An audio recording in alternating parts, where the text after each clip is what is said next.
né, pastor? Ok. Então, vamos abrir a nossa Bíblia lá no livro de Atos, capítulo 8. Atos, capítulo 8.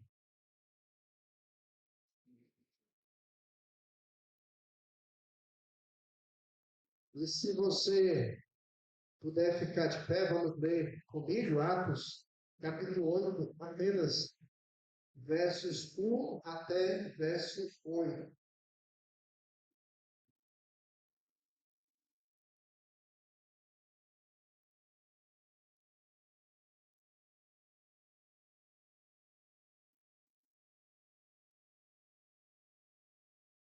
Palavra do nosso Deus.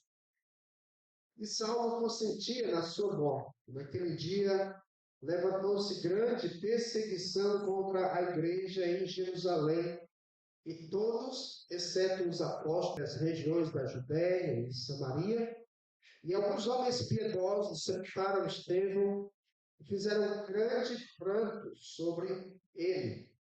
Saulo, porém, assolava a igreja, entrando pelas casas e arrastando homens e mulheres, encerrava-os no cárcere. Entre mentes os que foram dispersos iam por toda parte pregando a palavra.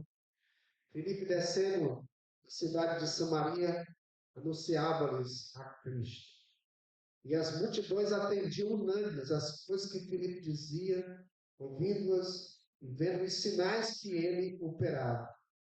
Pois os espíritos imundos de muitos possessos saíam gritando em alta voz, e muitos paralíticos e coxos foram curados. Vamos ler o verso 8 juntos? E houve grande alegria naquelas. Vamos orar mais uma vez, irmãos. Pai querido, nós sabemos que a tua palavra é poderosa e os teus servos que a pregam levam consigo realmente algumas marcas, porque estão levando o Evangelho de Cristo, que é o poder de Deus para a salvação de todo aquele que crê. Queremos louvar a Deus pela liberdade que temos e pelo privilégio que o Senhor nos dá, pregar a palavra. Obrigado. Ajuda-nos a levar isso a sério, como igreja. Ajuda-nos, ó Pai, a apoiar aqueles que estão pregando a tua palavra. Ajuda-nos, ó Pai, nesse momento, nos voltarmos para ela, olhando para aqueles que já sofreram por causa do Evangelho. Abençoa-nos, ó Pai, nessa manhã e nos ajuda a lembrarmos dos nossos irmãos que um dia foram perseguidos, especialmente nesse dia, por aqueles que estão no campo de batalha, enfrentando desafios que nós nem conseguimos mensurar. Pedimos tudo em nome de Cristo, nosso Salvador. Amém. Podemos assentar, meus amados. Que alegria, amados, estar aqui lembrando aqueles que realmente puderam proporcionar essa oportunidade de lembrar da igreja perseguida. Nós não temos como mensurar esse sofrimento porque nós não sofremos por causa do Evangelho. O fato é que, eu não sei se alguém aqui já passou por algo de sofrimento, que estava pregando o Evangelho, mas no nosso país é algo muito incomum, né? Nós não conseguimos nem imaginar, com a nossa mente limitada e finita, o que é sofrer por causa do Evangelho, porque nós não temos esses ameaças constantes, mas a perseguição contra os cristãos é uma realidade. A gente lê os noticiários que estão por trás dos bastidores, né? Aquilo que a mídia não divulga, porque a mídia não tem interesse, mas nós aprendemos que realmente isso só reflete o que a mídia quer colocar diante do banquete que é aceitável na sociedade. É outra situação. A gente não pode nem se inquietar com isso. A missão Portas Abertas tem realmente divulgado de maneira sábia, tem conquistado muitos espaços. Irmãos mencionaram algumas coisas aqui, e eu creio que foram suficientes para nos lembrar um pouquinho daquilo que realmente está acontecendo no nosso mundo afora. Mas, na verdade, irmãos, mais de 360 milhões de cristãos sofrem algum tipo de perseguição pelo mundo afora, né? A igreja, se você voltar um pouquinho na nossa página aqui de Atos, capítulo 4, quando ela nasceu, você diz, não, mas a perseguição é algo muito recente. Não, a perseguição sempre existiu. Por isso, creio eu que Cristo foi crucificado, que realmente, aonde ele chegava, ele gerava um tumulto, porque ele levava aquilo que clareava todos os contextos religiosos e tudo mais. Então, aquilo batia de frente com a realidade do povo, e é isso que provoca a perseguição. Né? Você lê, por exemplo, Atos, capítulo 4, após aquele momento histórico, onde 3.000 pessoas se converteram, onde a igreja realmente começou a nascer, fluir de uma maneira muito rápida. O crescimento da igreja foi esplêndido. Alguns dizem que em 6 meses tinha quase 100 milhões de cristãos em Jerusalém. Ou seja, toda Jerusalém tinha cristão, dado o crescimento da igreja em um curto período de apenas 6 meses, né? E eu não sei se foi isso, 6 meses, mas o fato é que foi num curto período que a igreja de Jerusalém cresceu de uma forma que tinha crente em toda a esquina, né? Então todo mundo estava ali em Jerusalém. Atos capítulo 4, no começo do capítulo, diz que eles falavam, ele ainda ao povo, quando sobrevieram os sacerdotes, o capitão do templo e os saduceus, ressentidos por ensinarem eles, o povo, e anunciarem em Jesus a ressurreição dentre os mortos. E os prenderam, recolhendo os ao cárcere, até o dia seguinte, pois já era tarde, e muitos, porém, dos que ouviram a palavra, a aceitaram, subindo o número de homens a quase 5.000. Então, foi muito rápido ali, e Pedro pregou, pessoas se converteram, ele pregou sobre um assunto que batia de frente com a religião daquela época, e isso causou um grande impacto negativo, e logo de imediato levaram aqueles homens à prisão, né? Mas aquilo não impediu do evangelho crescer, irmãos, que é a ênfase que eu queria dar nessa manhã. A perseguição, ela promove, né, a expansão do evangelho. Foi nesse contexto que a igreja nasceu, que a igreja permaneceu e que a igreja cresceu e que ao longo de muitos e muitos anos a igreja vem nesses pegadas. Então, o que tem que ter sofrimento, né, para a igreja se expandir, né? Então a gente vai entender um pouquinho olhando para o livro de Atos. A igreja nasceu, estavam todos os crentes em Jerusalém, era bom ser crente em Jerusalém, era confortável até estar junto com os irmãos, mas o plano de Deus em Atos 1 e 8 era o evangelho por toda a região ali da Jerusalém, Samaria, Judeia, até os confins da terra. Esse é o plano original de Deus, desde quando ele fundou, estabeleceu a igreja, o plano original de Deus era esse. E quando realmente os cristãos decidiram não cumprir esse plano, então Deus vai agir. Então a gente vai ver isso em Atos capítulo 8, quando realmente vem realmente a maneira que Deus trabalha para espalhar crente por todo o canto do mundo, né? Então a gente vê isso no Novo Testamento acontecendo para a gente aprender como que a igreja cresceu, se expandiu, o evangelho se espalhou e assim hoje tem crentes em vários lugares espalhados pelo mundo por causa da perseguição. Então, se você subir um pouquinho aqui para Atos, ainda em capítulo 4, você vai ler, a partir do verso 14, né? Você vai ver um outro momento onde surge novamente uma perseguição por causa que Pedro realizou um milagre, né? Ele, então, realiza algo sobrenatural quando aquele homem está na porta do templo, é curado, e aí no verso 18, lá em Atos 4, chamando-os ordenaram-lhes que absolutamente não falassem nem ensinassem em nome do Senhor Jesus, mas Pedro e João lhes responderam: julgai se é justo diante de Deus ouvir-vos antes a vós outros do que a Deus, pois nós não podemos deixar de falar das coisas que vimos e ouvimos. Depois, ameaçando-os, ainda os soltaram, não tendo achado como os castigar por causa do povo, porque todos glorificavam a Deus pelo que acontecera. Ora, tinha mais de 40 anos aquele em quem se operara essa cura milagrosa. Ou seja, irmãos, aqui Pedro realiza a cura e realmente ocorre algo que querem castigá-lo, mas não consegue porque era muita gente que, se eles fossem provocar isso, realmente ah, aqueles homens poderiam sofrer algum tipo de punição.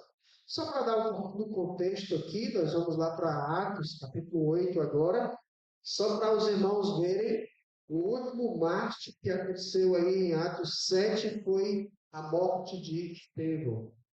Né? Estevão, ele nasceu, ele se tornou alguma esfera, vamos dizer assim, do mártir, porque ele estava pregando e foi apedrejado ali em Atos. E nesse contexto de comecinho de Atos 8, Saulo consentia na morte de Estevão. Estevão foi apedrejado. Em meio a esse contexto, a igreja estava dando outro passo, além de Jerusalém, agora, não da maneira que eles planejaram, que na verdade o progresso, o avanço do evangelho, muitas e muitas vezes não é como nós planejamos, é como Deus realmente planeja.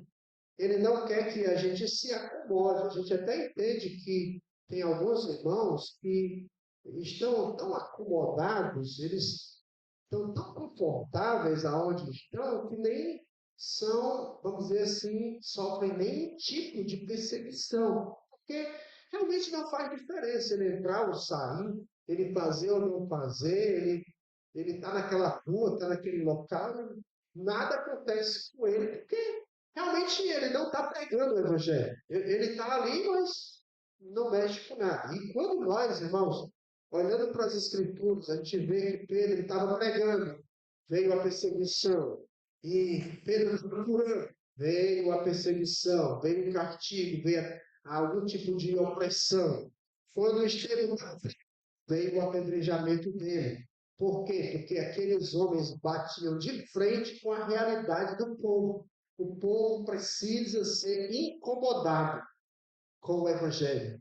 Né? Por que crucificaram Jesus? Porque ele realmente não dava tapinha nas costas de ninguém. Ele pregava tanto para os grandes, quanto para os pequenos, quanto para os pescadores, como para o grande Zaqueu, que era rico. Né?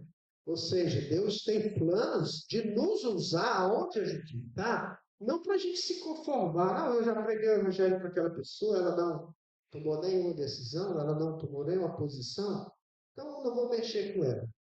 Não vou mexer. E aí você não vai ser incomodado de jeito nenhum. Ainda vai ser amigo daquela pessoa a vida inteira. Problema: essa pessoa vai para o inferno, você nem avisou para ela que ela vai para o inferno. Você esqueceu o principal objetivo que Deus lhe colocou do lado daquela pessoa. Ela vai ser sua amiga, ela vai lhe convidar até para atividades especiais. Você vai ser top para ela, mas você não toca em nada dela. Não fala dos pecados dela, você não fala da realidade que aquela pessoa está enfrentando, e então ela realmente não vai lhe incomodar. Mas você esqueceu um grande detalhe. Você perdeu a oportunidade de apresentar o Evangelho para aquela pessoa. Então, isso deveria nos inquietar, irmãos. Lendo uma série de reportagens sobre a maneira que os cristãos vivem hoje, mundo afora, no sofrimento, a gente entende que nós não estamos fazendo absolutamente nada. Nada.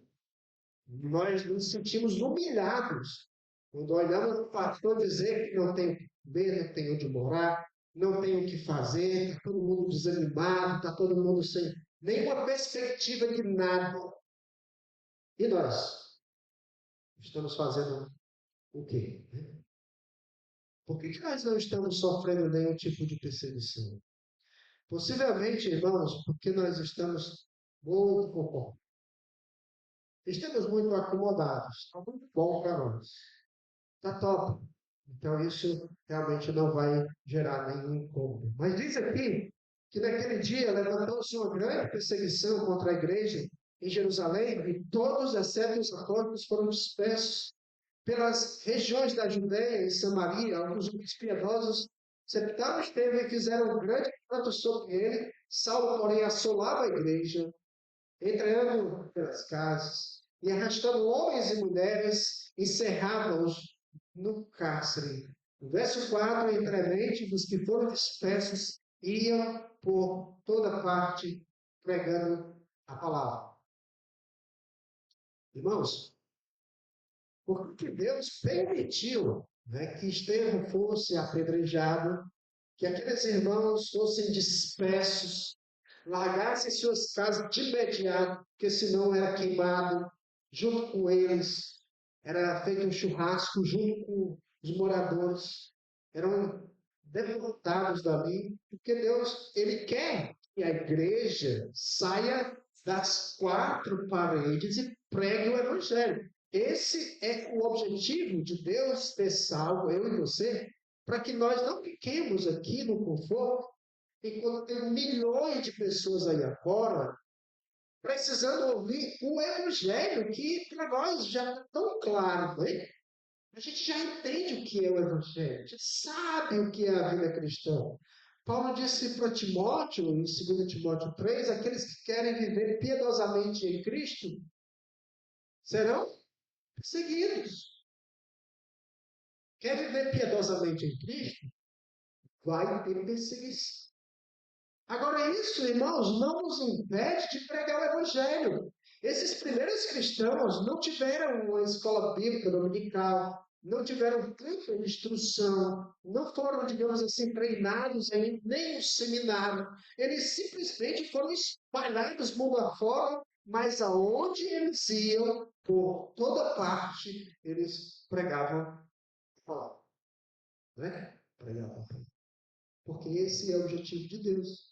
Ele quer que o evangelho seja espalhado por todo mundo. Então, se nós não cumprimos, se nós não obedecemos, se nós não nos submetemos às diretrizes dele, ir por todo mundo, pregar o evangelho a toda criatura, então a gente vai perder a chance, a oportunidade de realmente ser instrumento nas mãos de Deus. E eu pergunto, irmãos, você tem passado algum tipo de sofrimento por causa do Evangelho? Se tem passado algum tipo de sofrimento, realmente é porque você é um instrumento escolhido de Deus para pregar o Evangelho. Porque Deus quer nos usar para que a sua palavra seja propagada.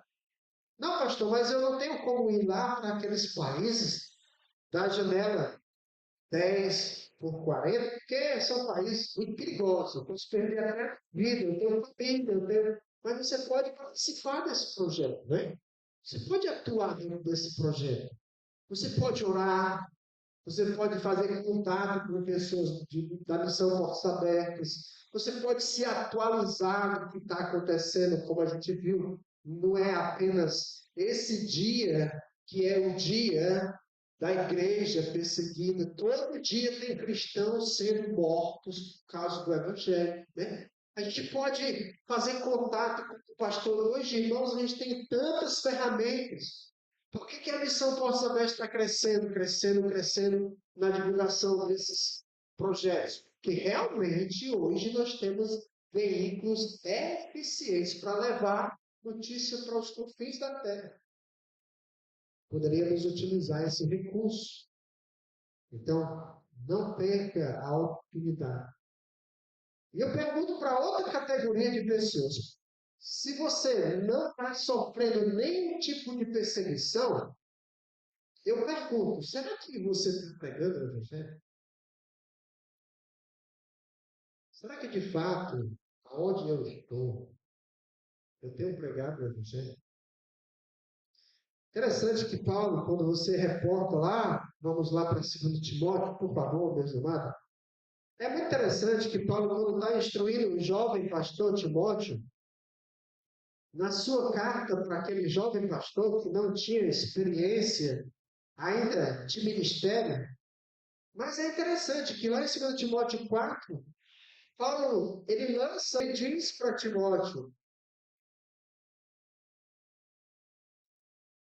abra aí sua Bíblia, 2 Timóteo 4, ele diz, conjunto perante Deus e Cristo Jesus, quero julgar esse morto, pela tua manifestação, pelo seu reino, prega a palavra.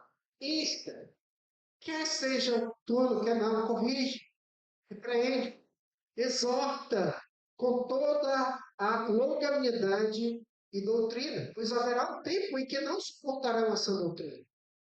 Pelo contrário, cercar-se-ão de mestres, segundo as suas próprias cobiças, como que sentindo coceira aos ouvidos, e se recusarão a dar ouvidos à verdade, entregando-se às fábulas.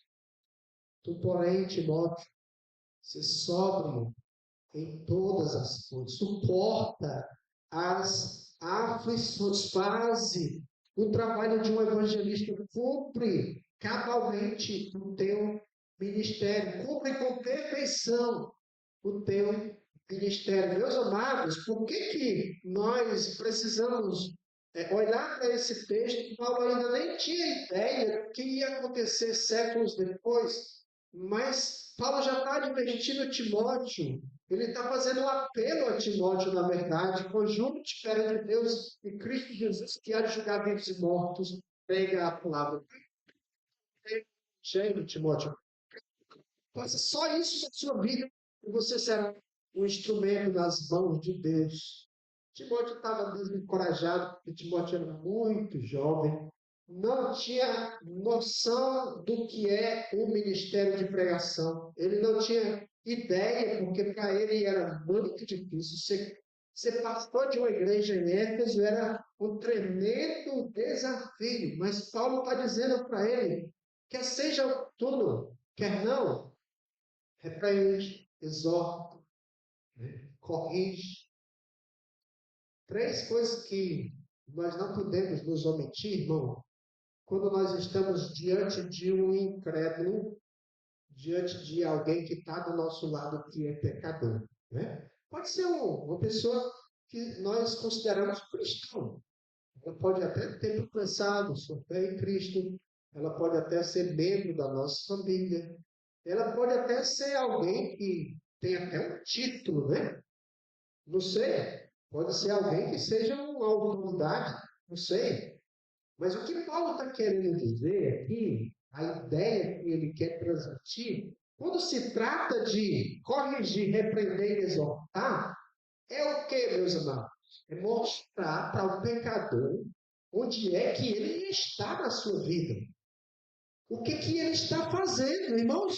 Nós podemos não ser perseguidos, nem torturados, nem colocados numa prisão por causa que estamos pregando o Evangelho, mas hoje nós estamos sofrendo alguns tipos de ataques perigosíssimos e talvez nós nem abrimos os olhos para perceber. Talvez você está na sua casa, tem uma internet e tem um celular à mão dos seus filhos, e pode ser um tipo de perseguição à fé da sua família, a estrutura familiar. Né? Nós temos visto alguns líderes caindo, líderes que são, poxa, aquele cara caiu, que foi que homem de errado, irmãos. Nós sofremos algum tipo de perseguição, talvez você nem abriu os olhos, você tem criança na sua casa, tem jovem, tem adolescente, você tem uma esposa, você tem um esposo, você tem um jovem ali do seu lado, no ambiente de trabalho, e talvez em algum momento você vai ter que fazer isso que Timóteo foi exortado a fazer, corrigir, repreender, exortar. Mas como é que eu vou fazer isso, pastor? Talvez eu vou perder aquela boa amizade com aquela pessoa, eu dizer para ela que ela está fazendo. Não, é muito difícil para mim. Irmãos, se nós, como diz lá em Ezequiel, não avisarmos ao pecador que ele está em pecado, Deus vai requerer de nós o sangue daquele indivíduo, não é? É assim que a palavra de Deus diz.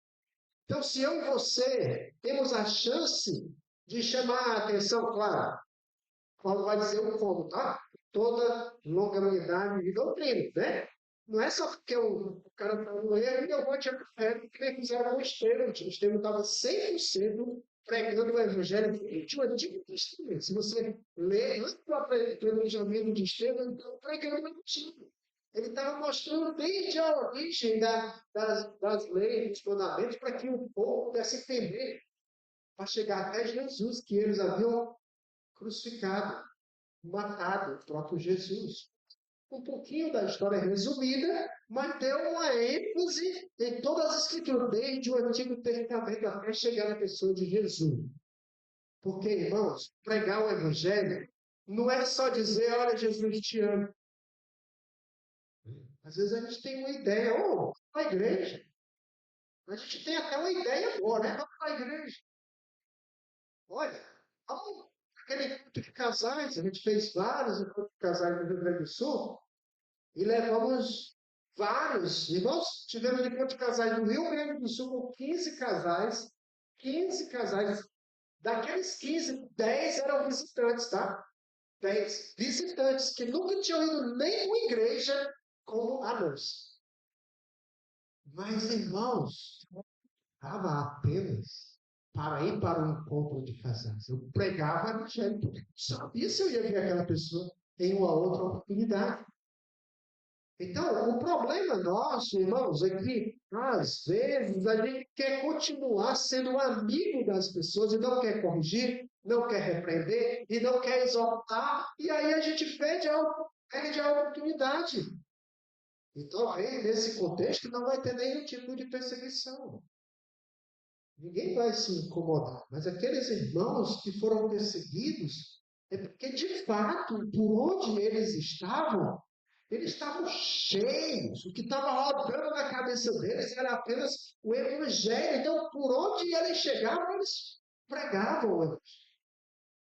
Essa deve ser a nossa iniciativa. Quando Paulo diz para Timóteo repreender, exortar, corrigir com toda longanimidade e doutrina, ele diz também uma advertência que talvez se aplica para nós hoje, irmão. Pois vai ter um tempo em que não querem nada com doutrina. Eu falei com o irmão, há pouco ele disse aqui da igreja, pastor, quando a gente fala que a nossa igreja é uma igreja assim, assim, assim, assim, tem gente que diz, não, a igreja é muito fria, né? Ah, ali, irmãos, eu recebi uma senhora lá em Taquara, na nossa igreja, ela assistiu o culto, quando terminou o culto, ela disse, filho, tem. Eu fiquei feliz, né? Marquei aquela reunião com minha esposa. E eu disse, puxa vida, hoje vai ser a noite inesperada. A mulher, quando chegou, ela começou a tirar pedra na igreja. E começou a mostrar umas visões meio estranhas. É, porque vai acontecer isso, eu vi não sei quantos carros, caminhão carregar. E ela contou tanto absurdo. Pastor, eu vendi minha televisão, eu fiz um propósito. E começou a contar, irmãos, uma salada de religiosidade, com misticismo, com toda espécie de coisa ruim que você pode imaginar. Nós passamos 2 horas conversando com aquela mulher, a gente ouviu mais do que falou. Mas eu lhes digo, irmãos, é exatamente isso que está na cabeça do povo. É exatamente assim que o povo está vivendo, do nosso lado. Às vezes você ouve uma pessoa, você fica assim, meu Deus, o diabo de fato cegou o entendimento do incrédulo para que nele não resplandece a luz do evangelho, porque não tem como. É muita cegueira espiritual.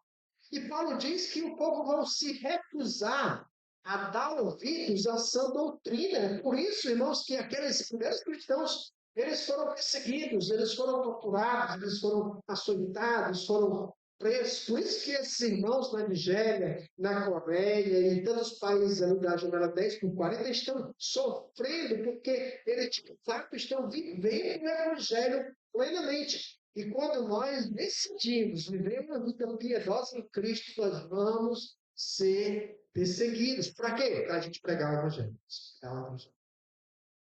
Se você não está pregando o Evangelho, nessa manhã saia daqui desafiado. Desafiado. Eu quero fazer alguma coisa. Eu não estou fazendo nada. Eu tenho vergonha, pastor, de dizer quais são os meus ministérios de pregação do Evangelho. Tem gente que diz, eu quero ir para o campo missionário lá para o Iraque, lá para o Irã, lá para Cuba, né? Lá para a Nigéria, lá é centro. E às vezes não prega o Evangelho nem aqui. Eu pergunto, irmãos, essa pessoa foi chamada mesmo para ir pregar o Evangelho lá naquele campo de batalha? Será que quando o camarada botar ele no país, e se você confessa a Cristo e morre, ele está. Eu lembro a história dos nossos apóstolos, irmãos, apenas João, que foi condenado à prisão, mas foi transportado lá para a ilha de Patmos. Apenas ele morreu, vamos dizer assim, em paz. Bem nenhum. Isolado numa ilha de Patmos.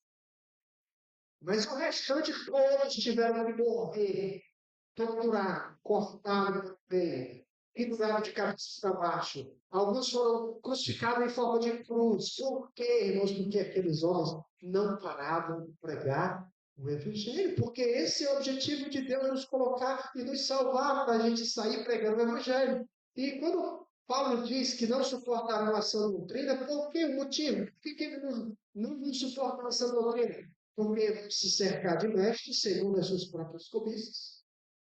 Você e eu sabemos as propostas que a mídia, que os noticiários e tudo mais está propagando ali afora, são coisas atraentes, irmãos. São coisas que livram o nome da responsabilidade. Não mexe com o pecado de ninguém. E a pessoa sai de casa e volta mais armada do que eu saí. Enquanto que o Evangelho não se humilha, eles estão dando tapinha nas costas, estão sentindo bem, entram na igreja e saem mais motivados ainda. Por causa de uma mentalidade chamada positivista, psicologicamente falando, eles já entendem tudo sobre nós, eles já estudaram sobre o nosso organismo, o que nós precisamos de pensar positivo. É isso, é aquilo, massagear o ego. Existem palestras hoje para você ser top, né? Você se dá bem com a vida. Tem coisas boas? Tem. Mas tem muita coisa que é o objetivo errado, né? O objetivo é lubrificar a nossa mente, cauterizar a nossa mente, que é o que o pecado faz conosco. Então nós temos que ter muito cuidado com as perseguições que nós nem vemos, irmãos. Talvez nós nem percebemos. Talvez você e eu, quando estamos em algum momento vulnerável, nós até abrimos algumas dessas mensagens que entram no nosso ouvidos de maneira, puxa vida, aquele cara fala tão bem, fala tantas coisas bonitas, mas doutrinariamente falando foi nada. Mas eu senti bem, foi legal, participar daquilo foi bom, e você entra por esse caminho, nem percebe.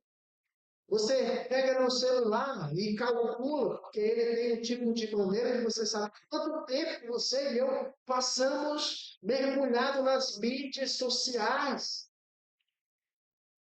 Você fica abismado, irmão. Puxa vida, eu passei 1 hora no celular hoje, nem percebi. Tanta coisa para fazer. E 1 hora orando. E 1 hora lendo a Bíblia. E 1 hora evangelizando. E 1 hora estudando as Escrituras, meditando e memorizando as Escrituras para falar para outros irmãos. coisas que o nosso coração deveria estar bombardeando, a gente está simplesmente morrendo de receber. Ah, mas eu sou um miserável pecador, eu preciso da graça de Deus. Eu saio da minha casa, eu passo 20 minutos, meia hora para chegar no meu trabalho, eu estou orando, Senhor, me ajuda. Eu quero ser instrumento das tuas mãos hoje. Senhor, me dá, naquele momento de tensão no meu trabalho, me dá a chance de refletir a luz de Cristo. Eu quero que as pessoas vejam Cristo em mim. Eu quero abrir a minha boca para edificar outros, para pregar o Evangelho para outros, para que as pessoas vejam que ser cristão não é qualquer coisa, é algo diferente.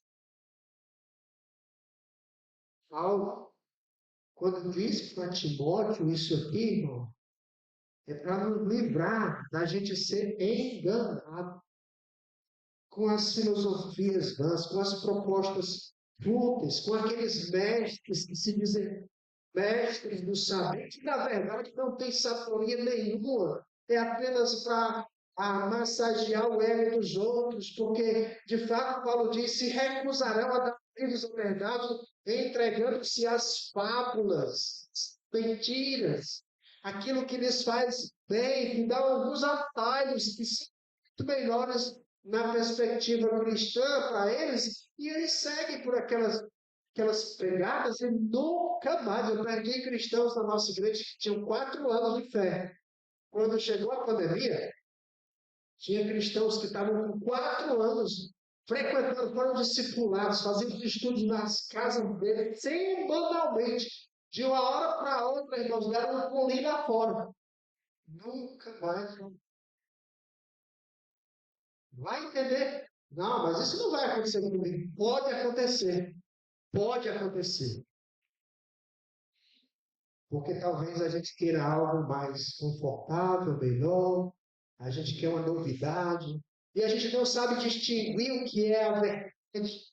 Verdade hoje, irmãos, é relativa, depende da tua perspectiva, não é?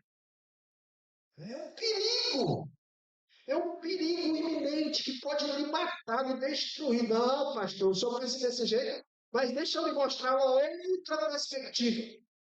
Aí você fica, que tipo, aí já deixa uma brechinha. Tenha muito cuidado, irmão, com o que você ouve, porque isso pode ser algo mortal, um veneno. Né?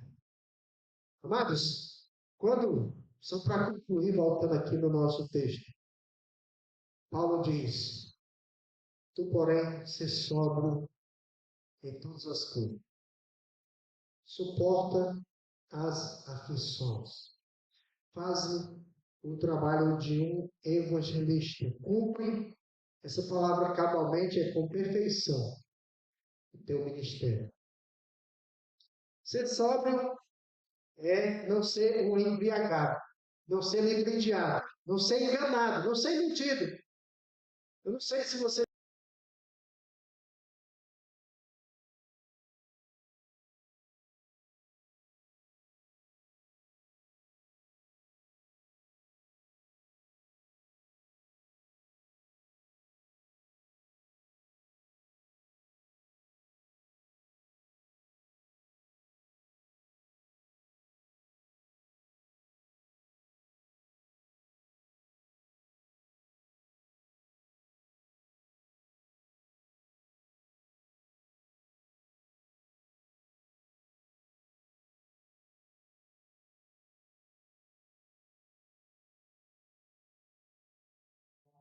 no Evangelho. Para concluir meu momento aqui, o tempo já está quase chegando, aliás, já chegou. Vamos falar para Atos, capítulo 8. Quando Lucas registra que entre os que foram dispersos iam por toda parte pregando a palavra, Filipe, da polícia de Samaria, anunciava-nos a Cristo.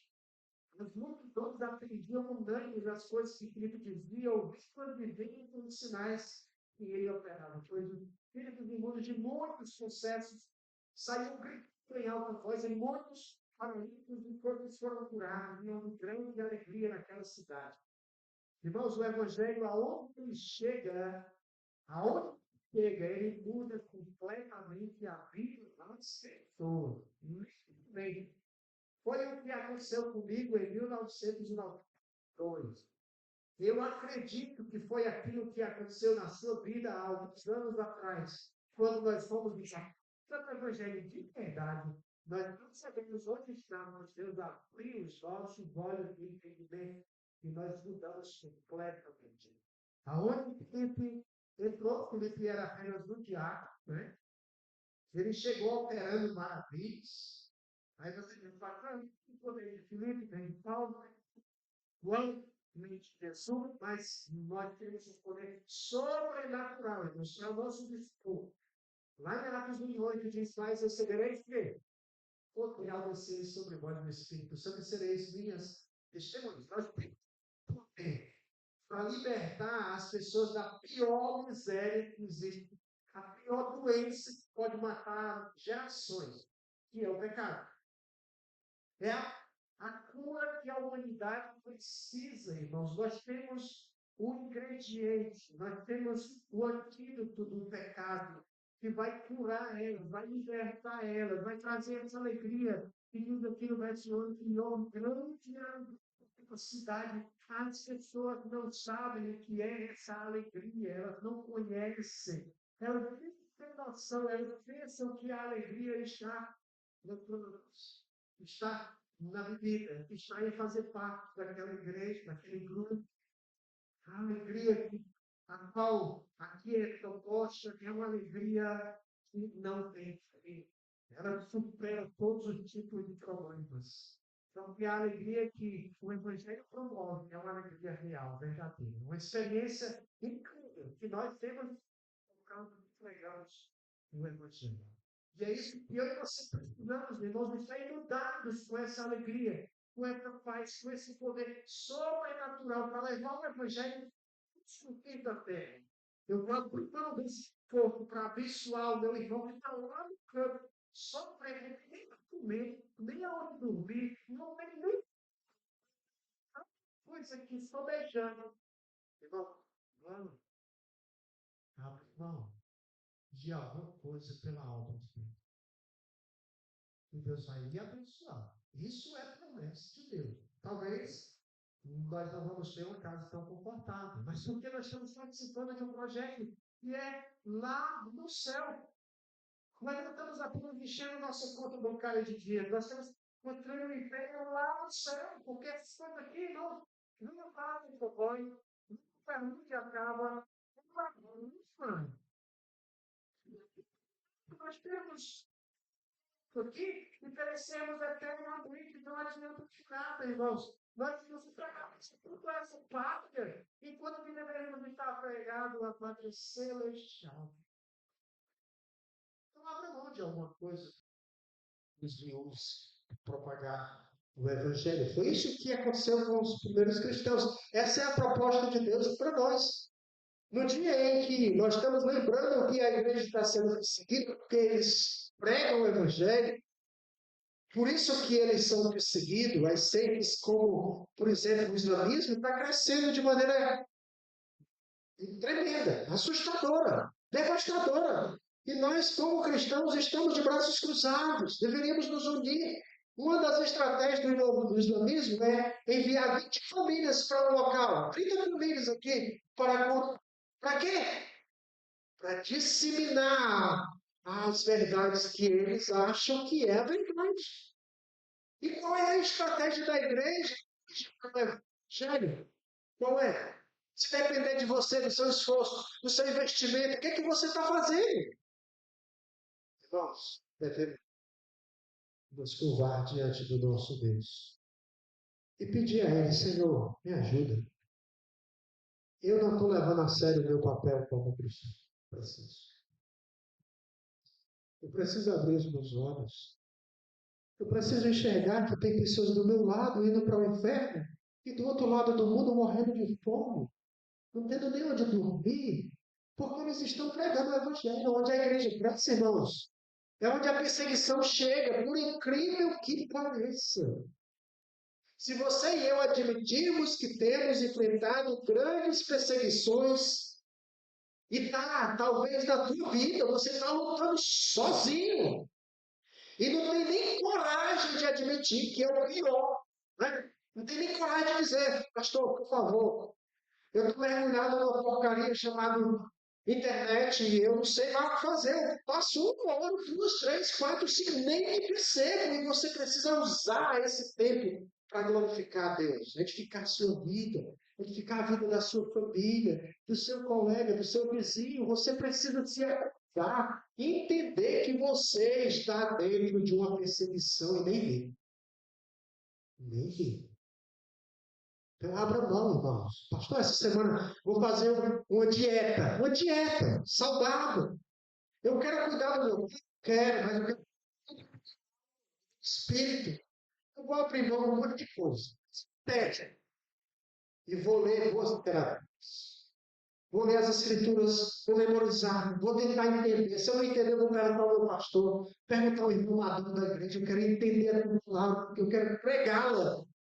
E para me pregar, não adianta só abrir a boca e pregar, embora o evangelho é o poder de Deus. A mulher samaritana não foi para cá, saiu e ela converteu muita gente, não foi? Muita gente se converteu por causa do medo, do testemunho daquela mulher. Baixe a sua cabeça, eu quero orar por você. Eu sei que os irmãos disseram que eu não me preocupasse com o tempo, mas infelizmente o relógio conta, né? Então, baixe a sua cabeça, eu quero orar pela sua igreja. Pai querido, eu quero te louvar, porque a tua graça um dia nos alcançou. E eu quero te agradecer, Pai, porque tua graça é suficiente. Eu quero pedir a Deus que o Senhor inquieta os nossos irmãos, inquieta o meu coração, para que eu possa propagar a tua palavra com a autoridade do teu Espírito e assim tornar Cristo conhecido, não só naqueles países aonde o Evangelho tem se espalhado de maneira incrível, mas também, ó Deus, na minha rua, na minha casa. Quero clamar que o Senhor possa nos dar força, nos dar coragem, nos dar intrepidez, ousadia. Como disse os apóstolos, como é que eu vou me calar diante de algo tão tremendo? Jamais. Importa-nos obedecer a Deus do que obedecer aos homens. Abençoa a tua igreja, Pai. Se tem alguém aqui nessa manhã que ainda não tem levado a sério a tua palavra, não tem propagado ela, porque se acha incapacitado. Pai, desperta essa pessoa. Abra os olhos dela, que ela entenda, compreenda e pregue. Eu te peço a tua bênção, eu te louvo por essa oportunidade. Que o Senhor assista os nossos irmãos, que estão espalhados aí pelos quatro cantos do mundo, que estão passando por privações, que estão sendo torturados, que estão passando fome, porque estão pregando a tua palavra. E nós, talvez, muitos de nós aqui, estamos em um conforto, mas não temos feito muita coisa. Se o Senhor nos levasse hoje, não ia fazer muita diferença, porque não estamos participando dessa obra tremenda. Quero clamar, Senhor, que o Senhor possa fazer uma grande obra na nossa vida, através de tudo isso. E assim, a tua palavra chega até os confins da terra. Nos assiste, eu te peço isso, grato, em nome de Cristo, nosso Salvador. Amém. Obrigado, meus amados, e foi um prazer enorme conhecê-los e ter esse tempo aqui com vocês.